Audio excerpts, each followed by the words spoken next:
use the even and odd properties to find the exact value of the given function here. We are asked to find cosine of negative pi over 3, and we're going to do this using no calculator. The first thing that we need to keep in mind is that cosine of a negative value is equal to just a positive cosine x. What that tells us is that cosine of negative pi over 3 is the same thing as cosine pi over 3, according to our identity right over here. So we just need to find cosine of pi over 3. Now the way that we're going to do that without a calculator is you do need to have your unit circle handy. So you either need to have a unit circle available or you need to know how to create the unit circle. Now this video is not going to focus on how to create the unit circle. There is a video for that. That's not what this one is. This one is assuming you either have the unit circle or you know how to create that.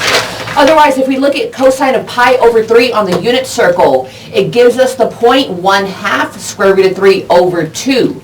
Now, we need to keep in mind that cosine t, so cosine t is equal to the x value for that given point. Our x value is a 1/2. What that tells us, cosine pi over 3 is equal to 1/2 because it is the x value of that given measurement there.